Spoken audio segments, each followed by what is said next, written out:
यही कह रहा है कि हम स्कूल कब जाएंगे, हमारी दुकानें कब खुलेगी। हर दिन रात को हम लोग सोते हैं, हमें ये नहीं पता कि हम लोग सुबह उठ के हमें कौन सा संदेश मिलने वाला है। फोन उठाते हैं, इधर न्यूज उधर न्यूज, कुछ ना कुछ रोज अलग अलग तरीके की हमें बातें सुनने को मिल रही है। कहीं से कोई भी न्याय नहीं हमें मिल रहा है, कोई आता नहीं है हमारी सुनवाई करने के लिए। हॉस्पिटल सारे बंद कर दिए गए हैं, बच्चों के स्कूल्स बंद हैं, हम लोग सड़क पर आकर बैठ चुके हैं। क्या करें, हमें कुछ नहीं समझ में आ रहा। सांसद और मंत्री और सरकार बनाने वाले लोग, नीति निर्धारण करने वाले लोग राजनीतिक हैं, तो बात किससे हम लोग करेंगे। मुझे अगर जनता ने चुना है तो इसलिए तोड़ना चुना है मैं घर में बैठ जाऊं या मैं उस बात को ही ना बोलूं। मुझे मौका मिला, हमने सदन में बोली है बात, हमने पहले भी बोली और फिर बोली। जो हमारे हाथ में हम लोग जो कर सकते हैं वो कर रहे हैं। और फिर मैं एक बात कह रहा हूं आपसे, मुझे रत्ती भर इस बात का फर्क नहीं पड़ता कि सरकार में बैठा हुआ या कोई अधिकारी मेरे बारे में क्या बोलेगा। मेरा जो काम है मैं उसके लिए यहां पर आया हूं। हम लोग दुख पर मरहम लगाने आए हैं, हम किसी जख्म को कुरेदने नहीं आए। हमको ये काम करने नहीं आए, हम किसी को भड़काने आए हैं या हम ये कह रहे हैं कि आप उल्टा सीधा काम कर दो या कोई गलत काम कर दो।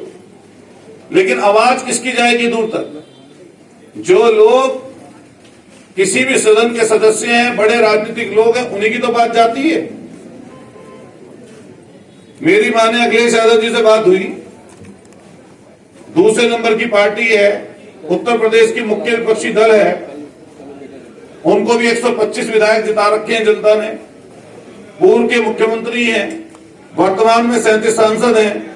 हम लोग मेरठ में 4 विधायक चुने गए, 3 अब भी हैं। तो हमारी जिम्मेदारी है ना वो कि इस बात को बोलें। और अगर किसी को कष्ट है इस बात से तो यहां क्या बोलना है बता देना, जहां बोल रहा हूं वहां पे बोल लेंगे। अच्छा, ये किसी के दिमाग में अगर गलतफहमी हो कि भाई वो आने से रोक देंगे, कहीं बोलने से रोक देंगे, तो अपनी गलतफहमी निकाल दें। जहां पर भी ऐसी बात होगी कि लोग परेशान होंगे, दिक्कत में होंगे, हम वहां पर जाएंगे जरूर और ये हमारा काम है। मेरठ सेंट्रल मार्केट प्रकरण अब लगातार बड़ा रूप लेता जा रहा है। सोमवार को समाजवादी पार्टी के विधायक अतुल प्रधान धरनास्थल पहुंचे और पीड़ित व्यापारियों के समर्थन में खुलकर सामने आए। धरने के बीच विधायक अतुल प्रधान ने सरकार पर निशाना साधते हुए कहा कि छोटे छोटे व्यापारियों और मकान मालिकों की समस्याओं को अनदेखा किया जा रहा है। उन्होंने मांग की है कि आवास विकास परिषद द्वारा चलाए जा रहे तोड़फोड़ के अभियान पर तुरंत रोक लगाई जाए ताकि व्यापारियों को राहत मिल सके। सीएम पर भी साधा निशाना। अतुल प्रधान ने कहा कि प्रदेश के मुखिया योगी आदित्यनाथ इस समय मुजफ्फरनगर में मौजूद हैं, लेकिन उन्हें चाहिए था कि वे मेरठ के पीड़ित व्यापारियों को बुलाकर उनकी समस्याएं सुनते। उन्होंने इसे सरकार की संवेदनहीनता करार दिया। सरकार बदलने पर बड़ा वादा। विधायक ने यह भी कहा कि जब उनकी पार्टी सत्ता में आएगी तो व्यापारियों के हितों की रक्षा के लिए हर संभव कदम उठाए जाएंगे और उनकी दुकानों व मकानों को बचाया जाएगा। नोटिस पर फिलहाल रोक, 2 दिन का इंतजार। इस बीच आवास विकास परिषद की ओर से राहत भरी खबर सामने आई, जहां जानकारी के अनुसार अगले 2 दिनों तक कोई नया नोटिस जारी नहीं किया जाएगा। लखनऊ से अधिकारी भी अभी मेरठ नहीं पहुंचे हैं। 2 दिन बाद अधिकारियों के आने के बाद ही सेटबैक से जुड़े नोटिस पर आगे की कार्रवाई होगी।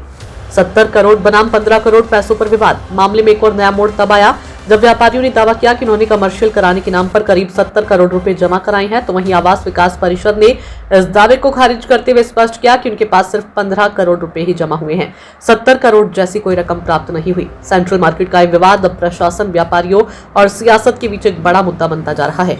आने वाले दिनों में लखनऊ से अधिकारियों के मेरठ पहुंचने के बाद इस पूरे मामले में नई दिशा तय होने की संभावना जताई जा रही है।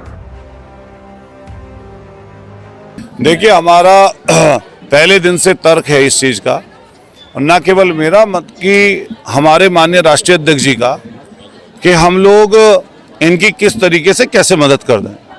जब समाजवादी पार्टी की सरकार थी तो हम लोगों ने इसको नहीं टूटने दिया, लेकिन उसके बाद माननीय सुप्रीम कोर्ट में ये चले गए जो भी शिकायत करता थे, और सुप्रीम कोर्ट में जाने के बाद ऐसी स्थिति बनी थी कि कई जगह टूट भी गई हैं और कई जगह ऐसी स्थिति बन रही है जिससे आज छोटे छोटे मकान जो 35-40 मीटर के भी हैं, सेटबैक के नाम पर तोड़ने का कार्रवाई का नोटिस दिया जा रहा है, जिसका हम लोग विरोध करते हैं। और हम ये कहना चाहते हैं कि सरकार बिल लेके इस पे आए, और बिल लेके अगर सरकार आएगी और इनके घर अगर बचेंगे, ना केवल सेंट्रल मार्केट और सब जगह के, तो हम लोग समाजवादी पार्टी के लोग इनकी मदद करने का काम करेंगे, समर्थन करेंगे। एक बात। दूसरी बात, हम मुख्य विपक्षी दल हैं उत्तर प्रदेश में, और देश में तीसरे बड़े नंबर की पार्टी समाजवादी पार्टी है।